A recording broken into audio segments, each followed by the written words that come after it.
Good evening दोस्तों, आपका जन ध्वनि न्यूज़ पे स्वागत है।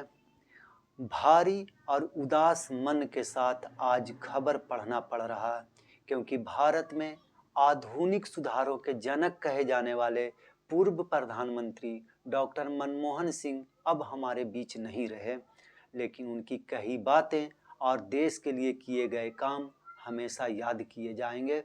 तबीयत बिगड़ने के बाद देर शाम उन्हें दिल्ली के एम्स में भर्ती कराया गया, जहां डॉक्टरों ने उन्हें मृत घोषित कर दिया। वह 92 वर्ष के थे और लंबे समय से बीमार चल रहे थे। कांग्रेस पार्टी ने अपने सभी कार्यक्रम रद्द कर दिए हैं।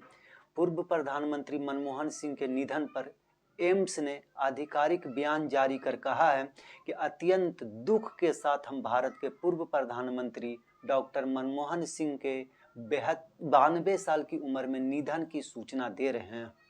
वे उम्र से संबंधित बीमारियों के कारण उपचाराधीन थे और 26 दिसंबर 2024 को घर पर अचानक बेहोश हो गए थे। घर पर ही उन्हें तुरंत पुनर्जीवित करने के उपाय शुरू किए गए। उन्हें रात 8:06 पर एम्स नई दिल्ली मेडिकल इमरजेंसी में लाया गया। यहाँ तमाम कोशिशों के बावजूद उन्हें बचाया नहीं जा सका और रात 9:51 पर उन्हें मृत घोषित कर दिया गया। उनकी बुद्धिमत्ता और विनम्रता हमेशा देखने को मिलती थी। उनकी मौत पर राष्ट्रपति द्रौपदी मुर्मू व प्रधानमंत्री नरेंद्र मोदी से लेकर देश का सभी नेताओं ने शोक व्यक्त किया है। आइए हम लोग भी पूर्व प्रधानमंत्री डॉक्टर मनमोहन सिंह द्वारा प्रधानमंत्री पद छोड़ने से पहले 17 मई 2014 का प्रधानमंत्री के तौर पर दिए गए आखिरी भाषण को सुनते हैं। ये वीडियो हमने हिंदुस्तान डिजिटल प्लेटफॉर्म से लिया है। आइए सुनिए उनका आखिरी बयान। जीवन एक खुली किताब है। प्रधानमंत्री का पद छोड़ने के बाद भी आपके प्यार और मोहब्बत की याद हमेशा मेरे ज़हन में ताज़ा रहेगी। बेघर हुए एक बच्चे को इतने ऊंचे पद तक पहुंचा दिया, ये एक ऐसा कर्ज है जिसे मैं कभी अदा नहीं कर सकता। मुझे जो कुछ भी मिला है इस देश से ही मिला है। देश की सफलताओं का श्रेय मैं आप सबको देता हूँ। प्यारे देशवासियों, आज मैं आपको प्रधानमंत्री के रूप में आखिरी बात संबोधित कर रहा हूँ। 10 साल पहले इस जिम्मेदारी को संभालते वक्त मैंने अपनी पूरी मेहनत से काम करने और सच्चाई के रास्ते पर चलने का निश्चय किया था। मेरी ईश्वर से प्रार्थना थी कि मैं हमेशा सही काम करूं।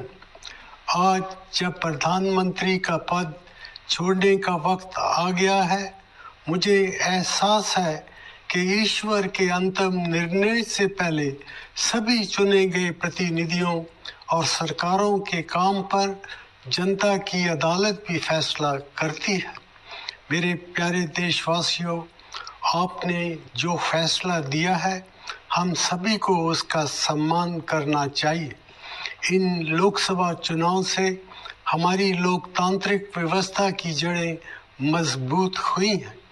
जैसा मैंने कई बार कहा है, मेरा सार्वजनिक जीवन एक खुली किताब है।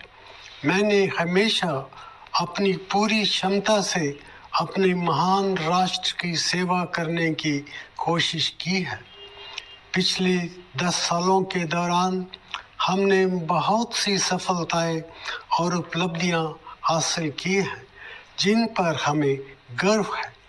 आज हमारा देश हर मायने में 10 साल पहले के भारत से कहीं ज़्यादा मजबूत है। देश की सफलताओं का श्रेय मैं आप सबको देता हूँ, लेकिन अभी भी हमारे देश में विकास की बहुत सी संभावनाएं हैं, जिनका फ़ायदा उठाने के लिए हमें एकजुट होकर कड़ी मेहनत करने की ज़रूरत है।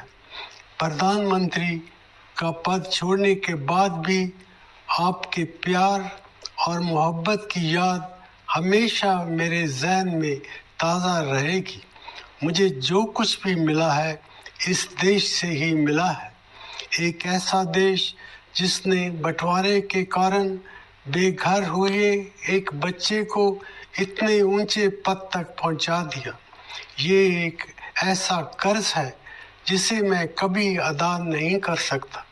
ये एक ऐसा सम्मान भी है जिस पर मुझे हमेशा गर्व रहेगा। मित्रों, मुझे भारत के भविष्य के बारे में पूरा इत्मीनान है।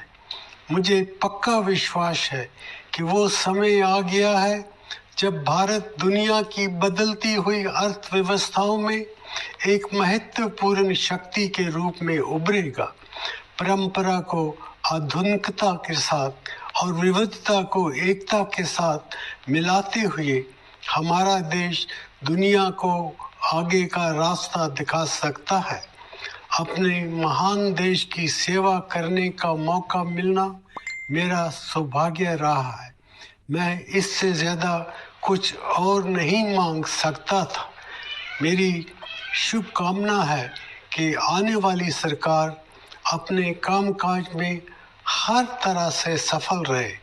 मैं अपने देश के लिए और भी बड़ी सफलताओं की कामना करता हूँ। धन्यवाद। जय हिंद।